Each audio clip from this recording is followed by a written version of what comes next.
Agradezco el compromiso con esta mesa de economía y por traer al colega. Lo ha ido jalando, Gabriel, y yo sigo jalando. Gracias. Alberto Bonadona, también parte de la casa. A ambos directores de orquesta, a partir de ahora, cuéntenme. Yo les voy a contar que es una vergüenza para el mundo, a estas alturas, que estemos viviendo guerras como la de Rusia y Ucrania, y esta de tan largo aliento. Mafalda ya no existe y siguen los conflictos entre israelíes y palestinos. Como diría Galeano, parece que los van a borrar del mapa. Es una vergüenza, pero hay además un impacto en la economía. Ustedes me contarán ahora. Gabriel. Bueno, lastimosamente la música tranquiliza el alma, pero no los datos económicos y las perturbaciones financieras. Bueno, hay cierto consenso de que hay, lo que actualmente ahora vivimos con el tema de la guerra entre Israel y Palestina, y había que aclarar jamás, es una crisis geopolítica más profunda que la guerra de Rusia y Ucrania, porque la guerra de Rusia y Ucrania hasta ahora está focalizada regionalmente en un punto, ¿no? Dice, aparece una guerra local. Lo que pasa es, ¿qué impacto tiene esta guerra? No sabemos por qué, no sabemos la amplificación. Si va a ser una guerra corta, solamente circunscrita a Gaza, o va a intervenir el Medio Oriente, los países árabes, y por lo tanto va a ser una crisis regional expandida. Y entonces, de ahí, por ejemplo, que el Banco Mundial, para no equivocarse, pone 3 escenarios. Algo de moderado, que el precio del petróleo estaría entre 80 y 90, y a una que sea más resistente, que estaría hasta los 100, y después una prolongada que estaría hasta los $150 el barril de petróleo. Ahora este conflicto es largo y no sé si en este momento hay que poner un foco de análisis específico, porque este conflicto es, diría, casi bíblico, ¿no? Pero vayamos a los últimos, a la historia última, y por qué hay que plantear escenarios ahora. ¿Cuál es la lectura de Alberto? Bueno, la verdad es que esta situación es demasiado compleja, ¿no? Y tiene también diferentes interpretaciones y planteamientos de salida. Por ejemplo, Harari dice que, bueno, él es un académico, un historiador israelí, y él plantea, dice, bueno, hay una situación de victimarios y víctimas, ¿no?, que confluyen en ambos lados. O sea, no se puede decir Israel es el culpable, Hamás es el culpable, o los palestinos, que al final parecería que están un pueblo en el medio de toda esta conflagración. Entonces, cuando tú ves un escenario tan complejo, pues la alternativa que dice Harari es hay que parar un alto al fuego. Pero cuando lees el The Economist dice, bueno, un alto al fuego significaría darle oxígeno a Hamás. Entonces lo que hay que hacer es seguir la guerra con toda la paz que queremos, pero hay que seguir la guerra hasta exterminar a Hamás.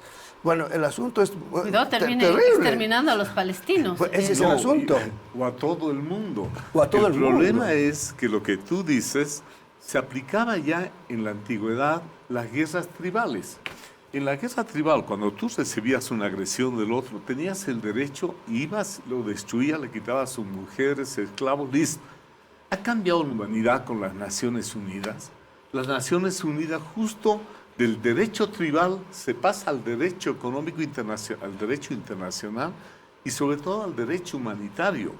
Es decir, ha cambiado la humanidad de aplicar ojo contra ojo, ¿no?, diente por diente, o vamos a aplicar un derecho internacional y mecanismos de solución de conflicto. Claro. Porque para mí es un retorno a la barbarie. Ahora fíjate qué interesante el planteamiento de la reina de Jordania. Una mujer muy cuerda aparentemente por todo lo que habla y la semblanza que tiene al respecto. Y es que ella dice, bueno, aquí no se trata de eliminar a Hamás, porque lo que vas a hacer es eliminar al jinete, no al caballo. O sea, la razón de todo el problema va a continuar y va a tener nuevos jinetes y tal vez con mayor odio, porque eso es lo que se ha dado en esta situación. Y Vargas Llosa advierte que él dice, en este momento, lo más grave de todo que puede darse, con Ucrania incluida, dice, está latente el peligro nuclear. Y claro, llegado el momento podría darse. Y si se involucran los otros países, podría ser terrible. Por eso me consoló mucho oírla a esta señora de Jordania, una reina, pero diciendo algo que en realidad apunta a darle un territorio a Israel y abrir la posibilidad a un territorio, un Estado bien establecido, que sea para los palestinos.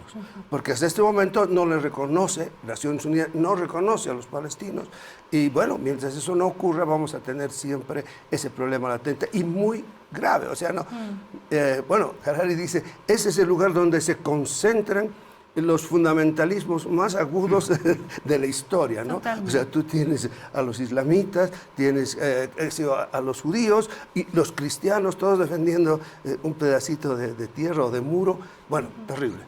Y Naciones Unidas está con el antecedente de la Sociedad de Naciones, recién en esta larga historia, desde 1945, pero Gabriel, con lo que tú dices, hay que tomar en cuenta también que hay vetos. Ni siquiera en Naciones Unidas un país equivale en peso a otro país, hay pesos distintos, si no nos explicaría lo que está pasando con el bloqueo a Cuba, pero mejor ni me meto en Cuba y te devuelvo la palabra. Sí, pues lo que pasa es que la Liga de las Naciones nació después de la Primera Guerra Mundial y su objetivo era evitar guerras. Y resulta que vino la Segunda Guerra Mundial más fuerte que la Primera. Y entonces la cerraron la Liga de las Naciones y se creó Naciones Unidas. Pero fue el proyecto de los vencedores, de los estados vencedores. No es una asamblea democrática. Hay el derecho de veto de 5 potencias. Y mientras existe ese derecho a veto, yo no sé qué hacen los 100, los 200 países levantando su... Es verdad, es verdad. ¿Y qué sucede en la economía? Fíjense que yo hace unos días hablé de la guerra de Israel y Palestina en términos digitales.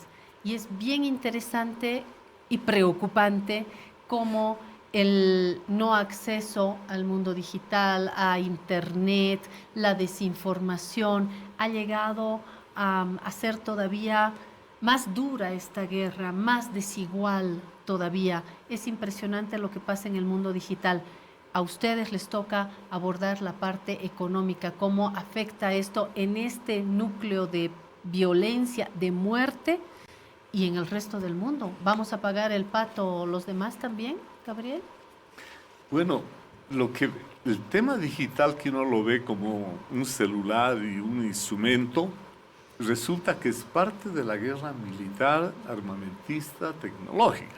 O sea, Estados Unidos está contra China porque le dice que puede tener base de datos, seguridad nacional. Entonces, no es un tema solamente tecnológico, sino es geopolítico y militar. Y lo otro es que en plena ataque a Gaza, dice, no hay comunicación y la gente no puede ni siquiera señalar su celular y mostrar las imágenes de lo que está sucediendo. Eso a mí me pareció tremendo, porque yo creo que la próxima epidemia no va a ser un virus, va a ser tecnológica. Totalmente. Y yo creo que el problema tecnológico ahora afecta a prácticamente todo lo que hacemos, ¿no? Porque en el momento que tú estás utilizando un celular, estás dando datos. Esos datos actualmente son utilizados económicamente, o sea, están conociéndote absolutamente en todos tus aspectos. En realidad, se podría decir que las computadoras ahora nos conocen mejor que nuestras madres mismas, ¿no? Y en esa forma lo que ocurre es que esos datos son utilizados para venderse. O sea, las grandes corporaciones, empiezas tú con Amazon, todas las grandes corporaciones que están en Meta, bueno, estas que manejan los datos, Google, no solamente es tener los datos, sino que ahora pueden vender esos datos. Y esos datos se venden a pedido. O sea, ¿qué pedido quieres hacer tú para vender algo? Y ese conocimiento se transmite de una forma prácticamente sin consulta al individuo. Y esto puede servir tanto para lo económico como para manipular el consumo, como para manipular elecciones y que se está dando. O sea, esa es una cosa demasiado seria y que yo creo que además los estados que tienen este control, que sea China, Estados Unidos, ya los mencionabas, o que sea, los países que pueden hacer esto, dicen, vamos a darle límites a este manejo. Sin embargo, cuando dicen que van a dar límites, no llegan realmente a hacerlo en favor del público, sino en favor de los modelos de negocios. O sea, se repite la historia del control de las grandes empresas. Entremos a la economía pura y dura, que es a lo que venimos. En el caso de Bolivia, nosotros somos exportadores de commodities. Commodity quiere decir productos básicos cuyos precios están cotizados en las bolsas internacionales. En nuestras estadísticas figuramos de que nosotros exportamos productos manufactureros industriales, según el INE, un 35, 40, 45%. Pero si uno hace la clasificación que usa la CEPAL, la Organización Mundial del Comercio, la UNTA, dice commodities, productos básicos minerales y agropecuarios. Y Bolivia exporta 94% productos básicos que se cotizan a nivel internacional. Entonces, lo que pasa es que el efecto de estas guerras, sacó ya el tema, el Banco Mundial informó, va a provocar un efecto, pero la volatilidad energética. Antes nos alegramos cuando subía el precio del petróleo. Claro. Ahora ya no nos alegramos porque la balanza comercial energética o de combustibles de Bolivia, exportaciones de gas menos importaciones de combustible, es deficitaria. Antes era superavitaria. Claro. Por lo tanto, no nos alegra lo que pasa con el precio del petróleo y al contrario nos debería preocupar. Acabamos de plantear ahí el cuadrito. Excelente. Balanza comercial de combustibles, agosto 2023, en millones de dólares. ¿Cómo leemos esto, Gabriel? Así, en el año que es 2022, de enero a agosto del 2022, nosotros exportábamos 2.000 millones de dólares. Ahora nosotros exportamos combustibles 1.400 millones de dólares. Ha ido una caída en nuestras exportaciones. ¿Y qué ha pasado a las importaciones? Las importaciones se han mantenido en un alto nivel de 1.800 millones de dólares. ¿Qué nos da eso? Si hacemos cuentas, antes teníamos un saldo superavitario y ahora tenemos un saldo negativo de 370 millones de dólares. Por lo tanto, el impacto del precio del petróleo ya no es ganancia neta, sino hay que descontar lo que gastamos en diésel, en combustibles. ¿Es verdad, Alberto? Bueno, sí, es así. Y yo creo que el mayor problema en esto está en que no hay una sustitución de algún producto que ocupe el lugar del gas. O sea, en el corto plazo no hay, que puede ser servicios. Yo siempre favorezco, digo, tendría que ser el turismo, por ejemplo. Porque el turismo podría solucionar esto si se le da un impulso relativamente rápido y podría ser el sector más dinámico en este momento. Pero en cualquier otro sector, incluyendo los hidrocarburos, o sea, el gas, el gas necesitas ahora para recuperarnos algo entre 6 a 10 años, digamos. Y también un nuevo mercado, ¿no? O sea, salvo que el Brasil todavía tiene necesidades, ¿no? Pero en este momento, pues esos mercados más bien están bajando en sus demandas. Pero otros productos que logren reemplazar para favorecer, hacer favorable esta relación exportación-importación, no están pues, a la vista en los proyectos. Y ¿es pertinente hablar de litio?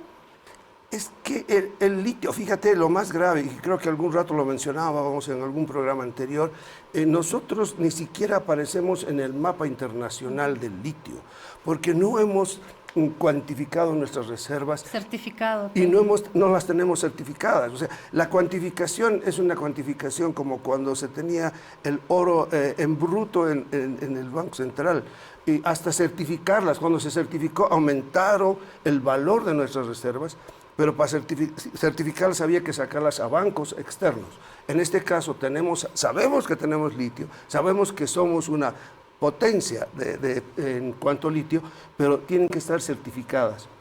Entonces, mientras eso no se tenga, de nuevo, nuestra producción de litio, pues de carbonato de litio, todavía está muy baja, no es una producción que puede realmente suplir lo que estoy señalando, y ocurre con la urea, ha caído la exportación de urea, bueno, sirve para el mercado interno, aparentemente es lo que estamos resolviendo, digamos, pero no hay algo que reemplace la caída del gas. Entonces, bueno, lo que estaba reemplazando, y ha reemplazado, pero subterráneamente, ha sido el oro. O sea, bueno, el oro ya le ha quitado al gas natural el primer lugar como producto de exportación. Ya está primero. Y también la soya, derivado de soya, girasol y derivado de girasol, ya están productos que están estando en los primeros puestos. En el caso del oro, eso nadie lo ha programado, es de las cosas que más bien sucedieron. Y resulta que ahora, con la crisis internacional, el precio del oro volvió a subir. Está en torno a los $2.000 la onza Troy.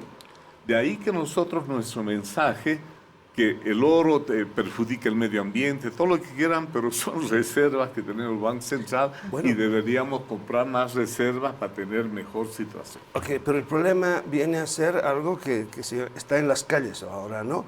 Y no es de los impuestos que son miserables lo que se les cobra, sino el problema está cuánto de ese oro efectivamente llega al Estado, y por lo tanto, incluso la venta de ese oro, que puede ser con certeza en dólares, pues esos dólares entran, bueno, tal vez a la economía, tal vez se quedan fuera. La verdad es todo un misterio, pero no llegan al Banco Central. Entonces, en ese sentido decía, no hay que reemplace la posibilidad real, efectiva ya de contar con dólares, ¿no?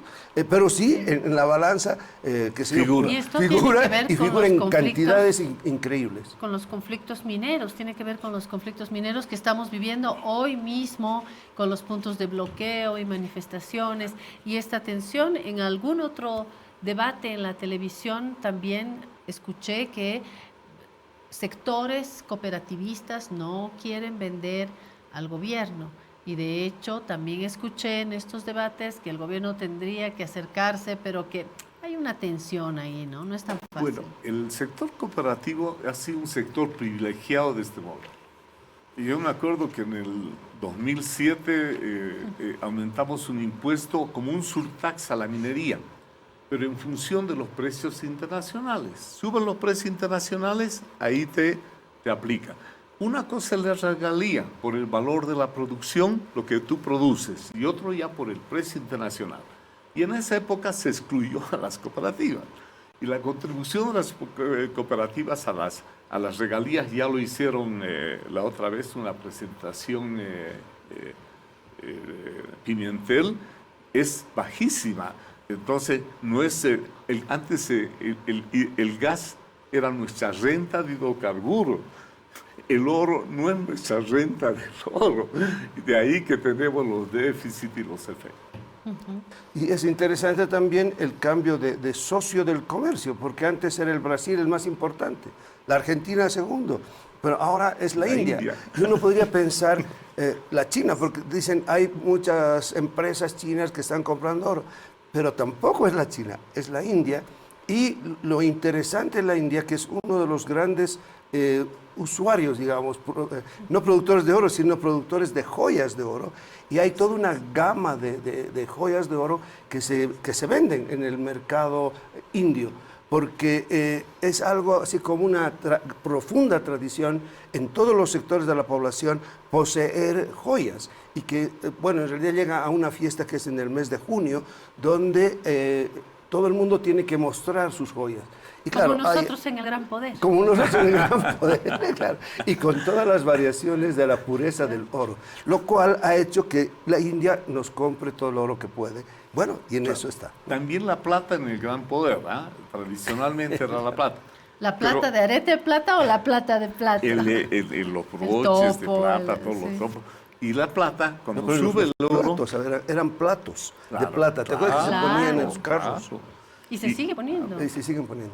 Y la plata, cuando sube el oro, la plata está bien. No nos olvidemos que también la plata está entre los principales productos de exportación. Por lo tanto, el efecto va a ser mixto, como decimos. Depende de la duración de la guerra, la intensidad, lo que pase. Tenemos nuestra preocupación ahora por el sector del petróleo, pero también tenemos mecanismos compensadores que son estos productos como el oro, la plata y el litio, pero que ya el litio ya debería haber sustituyendo desde el 2010 que se creó lo del litio, ya debería, yo creo 15 años ya uno debería decir, darle un tope. Hay una ambientalista que estuvo acá, la senadora Cecilia Requena. Si nos estuviera escuchando, yo creo que se le paran los pelos a Cecilia porque ella está muy preocupada, entre otros ambientalistas, son movimientos ambientalistas que reclaman esta falta de planificación, de un plan que realmente sea amistoso con el medio ambiente. Y parece que no se conjuga. Una cosa no se conjuga con la otra. Medio ambiente y minería no pueden ir de la mano. La minería es extracción, es contaminación. Los ríos, los animales, flora, fauna, poblaciones cercanas, no hay cómo. Sin embargo, hace poco estuvo acá el embajador de Suecia y nos contaba de Suecia, una de sus características, país minero, y nos contaba también de algunas estructuras que intentan conjugar estos dos ejes. Yo creo que deberíamos poner esto sobre el debate y no solamente quejarnos, ¿no? Porque no nos sirve mucho decir respetemos el medio ambiente, no podemos quedarnos en una lógica extractivista cuando escuchamos estos argumentos. No sé hasta qué punto podemos acercar una cosa con la otra. Pero es que, mira, Claudia, el asunto está que yo creo que en el caso de todas estas explotaciones, lo que falta es una institucionalidad, un respeto por la norma. Normativa, además. Claro, por la normativa, ¿no? Y algo más específico. Y además que todos estos sectores pues, no aprovechen la circunstancia que han sido parte del gobierno, han apoyado, para sacar una tajada que va realmente en contra de la naturaleza que hay, particularmente en la Amazonía boliviana, pero también de pueblos que viven ahí, que tienen un efecto increíble. Entonces, ahí el problema viene a ser muy profundo en el caso de Bolivia. La institucionalidad tan débil que tenemos hace también que tengamos un Estado débil, que no tiene mayor presencia en esos lugares, ¿no? Pero también internacionalmente hay la COP, que se reúne cada año para reducir lo del calentamiento global COP, y las no emisiones. COP. La COP es de los mineros. Así es. COP. Pero cada año dice está subiendo el calentamiento, que hay que aplicar para sustituir el carbón, el petróleo y lograr. Y dice es voluntario, es una institución mundial donde le dice a los países por favor traten de dar recursos para reducir el calentamiento global. Y entonces esas normas no están cumpliendo y vamos a seguir, no hemos rebajado a cero y estamos subiendo más. Por lo tanto, el tema del medio ambiente es un tema de institucionalidad y gobernanza mundial también y de los países. China y Estados Unidos son los más contaminadores. Entonces, ¿dónde está? Y cuando me hablan de contaminación, veo un retrato de la guerra de Gaza. Yo digo, no sé si con las guerras aumentamos la contaminación. Y no hablamos de quienes se benefician, como bien nos recuerda Horst Greve cada vez que está acá. ¿Quién se beneficia de las armas, de la venta de armas, de la fabricación y la venta de armas? Creo que aquí hay un punto también. Los grandes fabricantes de armas, o sea, y la economía más belicista es la de Estados Unidos. O sea, cuando se ve cómo crece el empleo en medio de semejante inflación en los Estados Unidos, pues yo inmediatamente veo al octavo país en términos de economía y de tamaño, que es California. O sea, y puede ser que haya ascendido en estas épocas, ¿no? Pero es una economía fundamentalmente la de California basada en la fabricación de armas. Y es una economía poderosa, o sea, equivale más o menos a la economía brasilera, o sea, está en ese orden. Entonces, Y en el caso del empleo, no ha cesado la creación de empleos en los Estados Unidos y en una situación bastante compleja, porque han buscado más bien frenar esa economía con la subida de las tasas de interés, pero aún así sigue empujando, sigue fortaleciéndose. La única respuesta, desde mi perspectiva, es la guerra, ¿no? Ahora, el asunto está... Cuando ya piensas tú en economías como las nuestras, el asunto de la guerra pues no precisamente nos va a favorecer. No fabricamos armas y si hay algún país que fabrica, bueno, Chile tiene la fábrica de estas bombas que se dispersan, las Racimo, que han sido de gran éxito en las guerras, terrible, pero bueno, pero el resto de los países no fabrican armas. En Bolivia creo que se fabrican balas, pero no para la exportación, sino para el uso interno. Ni pero, dinamita fabricamos aquí, es importada la dinamita. Y vaya que usamos dinamita. Gracias Alberto Bonadonna, gracias Gabriel Loza.